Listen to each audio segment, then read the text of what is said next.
Hey, you know you got to be out there, right? In a second.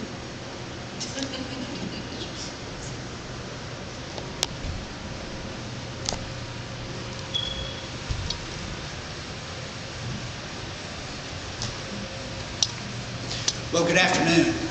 I would like to introduce to you today one of the most unknown patriots in American history. John Adams stands as a central figure in American Revolutionary history.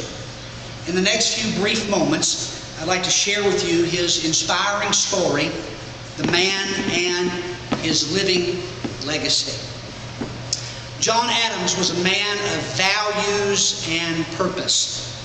The early years of John Adams were dedicated to these fundamental beliefs. John was born October 30th, 1735 to John and Susanna Adams in a little town called Braintree, Massachusetts. John was raised with very strict Puritan beliefs and standards. John attended at the age of 16. He attended Harvard College and would graduate there within 2 years. His father initially wanted him to go into the ministry, yet John decided that it would be the law and politics that would draw him closest. John married Abigail Smith, the daughter of a minister, in 1764, and together they had 5 children, one of those, John Quincy Adams, which would become the 6th President of the United States. John was dedicated to the law and the cause of the American colonies.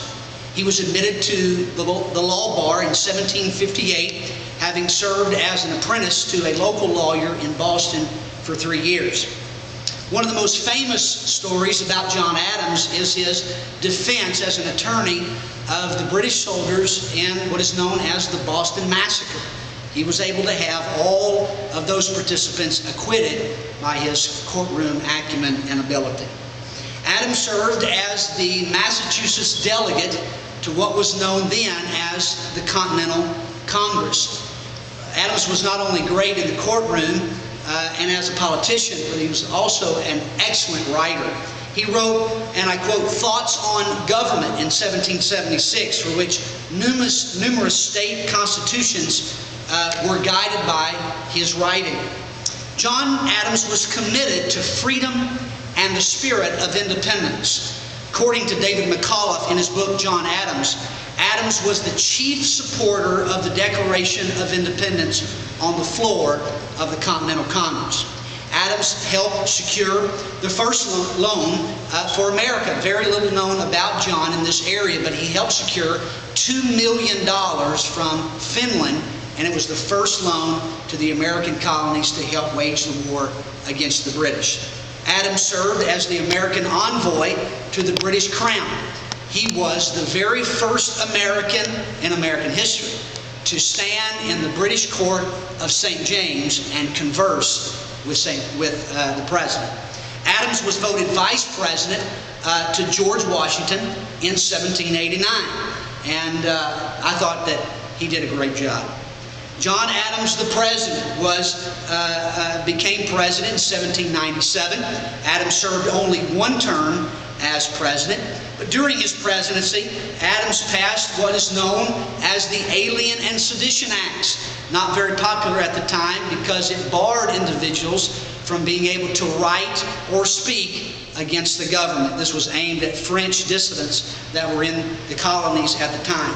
Adams was defeated for re-election by the author of the Declaration of Independence, Thomas Jefferson, just after 1 term.